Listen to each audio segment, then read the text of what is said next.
You can't pause a movie on the big screen, but don't you wish you could sometimes? To get a better look at Batman's first big moment, or to see all the details in the Riddler's hideout. Keep watching for more pause-worthy The Batman moments. The opening sequence to The Batman will easily be one of the most talked about scenes, just because of the foreboding tone it sets. It's akin to the swelling dread one feels as Michael Myers stalks his prey in a Halloween movie. Viewers begin the film gazing through the eyes of an enigmatic killer as he spies on his victim. The victim here is Gotham's mayor, who sits unsuspecting in the privacy of his luxurious abode.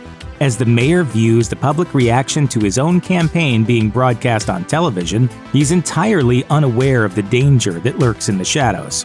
Hauntingly, the figure of the Riddler is seen lying in wait not even 5 feet away from his intended victim. Paul Dano's acting skill is on full display here. He can make your skin crawl with just the movement of his eyes. There's a lot to savor in this sequence, particularly for viewers who have an appreciation for horror themes and a creepy atmosphere. The arrival of a film's title character is often cause for a grand entrance, especially for a character as popular as Batman.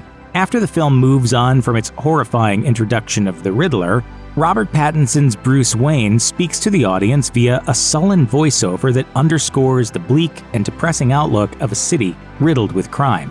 While he's unsure whether he's actually doing any good, there's one thing he is certain of. Criminals feel uneasy when the bat signal shines in the sky, and for good reason. When that light hits the sky, it's not just a call. It's a warning. On a subway, a gang that looks to be inspired by the Joker, based on their face paint, targets an unlucky soul and begins assaulting the poor man. Quickly, the sounds of footsteps can be heard from within the dark tunnel opposite the attackers.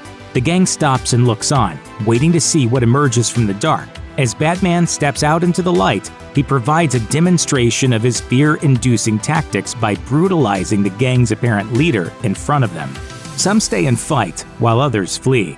It's a visceral display of Batman's rage, and the scene earns its place as a crowd-pleasing starting point for Batman's journey. Long before The Batman arrived in theaters, audiences knew for quite some time that the Penguin was going to have a role in the film. Given that the story takes place early in Batman's crime-fighting career, the Penguin isn't quite yet the crime lord comics readers know him to be. He operates the Iceberg Lounge under the mob-backed supervision of Carmine Falcone. Colin Farrell absolutely disappears into the Penguin beneath prosthetics and makeup work. Despite his altered appearance, he manages to nail the mannerisms of an egomaniacal crook vying for power.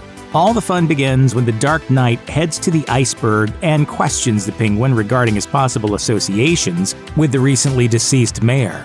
Seeing the Penguin and knowing that Colin Farrell is buried beneath that grungy exterior and slimy attitude is quite impressive. Viewers might find themselves scanning the character for any identifiable aspect of the Farrell they remember, but they'll be hard-pressed to find anything. Despite his own penchant for crime and corruption, the Penguin positions himself as one of the film's more interesting characters, even though he has little to do with the burgeoning threat of the Riddler. Throughout the film, the Riddler taunts the residents of Gotham with each kill. Of course, he believes that he's doing the city a service by rooting out corruption. He also wants to get Batman's attention, hoping that the vigilante will side with him in his crusade to punish the wicked. I think I'm his last target. The news regularly shows recorded threats that the Riddler has posted in an effort to gain clout and attention throughout his campaign. When the police finally detain the Riddler, they investigate his apartment, which is littered with newspaper clippings and details of Gotham's past and present. The Riddler's cluttered abode contains secrets and details that many fans will certainly want to pause and scour for clues to a larger world beyond Gotham City. When the Riddler discusses the affluent Wayne and Arkham families, eagle-eyed fans can see a clipping referencing Edward Elliot, another famous Gotham City aristocrat. Those who remember the Elliot family from the Batman comics will recognize this as a nod to Tommy Elliot, Bruce's former childhood friend, who grows up to become the villainous Hush.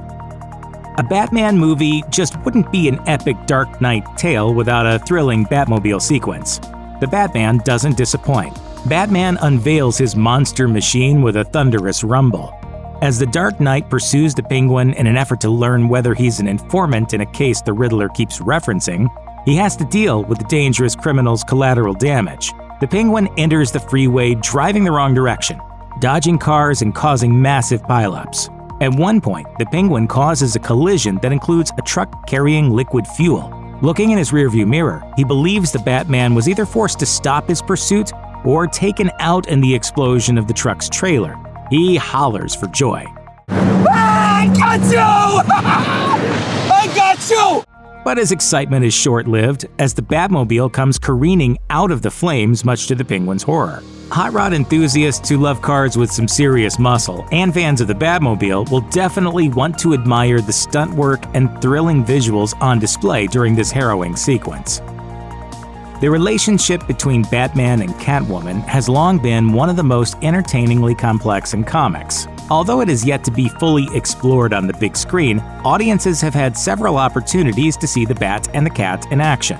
Michelle Pfeiffer's take on the role in 1992's Batman Returns is unforgettable, and Anne Hathaway put her own spin on the character when Selina Kyle fought side by side with the Caped Crusader in The Dark Knight Rises. The Batman, however, gives us what might be the most comics-accurate portrayal of Catwoman yet, with Zoe Kravitz donning the leather bodysuit and cat burglar mask. When Batman follows Selina to find out how she's involved in the case at hand, he discovers her breaking into a safe, commenting on her uncanny ability to crack them so easily. Startled, she turns around and starts fighting him. The sequence fits neatly into the narrative while doubling as thrilling fan service for everyone in the audience who's been looking forward to seeing these characters come together on screen again. If viewers look closely, they can even see that Selina is sporting some wickedly long fingernails, prime for cat-like scratch attacks. Thankfully, the clash is brief. Just as they have so many times before, Batman and Catwoman quickly form an alliance. As many viewers will no doubt suspect, the Riddler's capture isn't the end, but it does set up his endgame. Despite his arrest, he has power in the form of a group of radical followers he's amassed. They detonate bombs he's planted on Gotham's reservoir walls, causing a devastating amount of water to pour into the city. When Batman finally comes to realize the Riddler's terrible plot, fiery explosions can be seen erupting throughout the city in a scene reminiscent of Bane's assault on Gotham in The Dark Knight Rises. The results are horrifying, as residents of Gotham clamor to reach higher ground and water sweeps through the streets. The moment adds some serious tension when audiences sit back and realize that the Riddler may have won. It's not often that the bad guy walks away as the victor, but this villain managed to bring widespread destruction to Gotham. The film's resolution settles on Batman understanding that he has to do whatever he can to help Gotham's innocence in the face of unrepentant evil.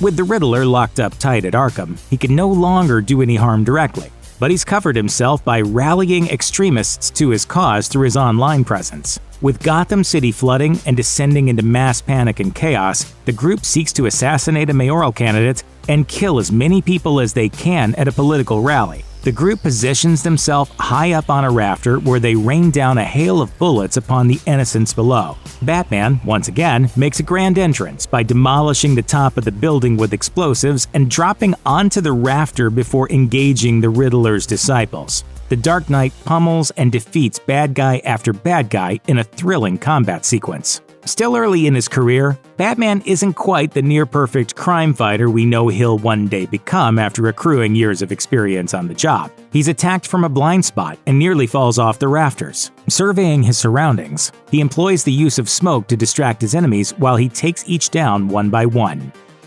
The Batman establishes Batman and Catwoman's relationship well. Both have aided each other and even saved each other's lives. Their paths are interconnected, and Selina senses that when she kisses the Dark Knight. She pleads with him to skip town with her before realizing he's too fixated on helping build a better Gotham City. While she doesn't believe the city will ever change, Batman has hope. As the two set off on their own paths, they speed away on their respective motorcycles. Despite the scene coming at the tail end of the film, it's the first moment viewers can admire the Batcycle in all of its simplicity and beauty. While bleak themes of corruption and darkness pervade the Batman, seeing the Caped Crusader and Catwoman racing down the road together side by side offers a glimmer of hope and optimism for the future. Even though they ultimately go their separate ways, it's hard to believe Selina Kyle is out of Batman's life for good after all they've been through together.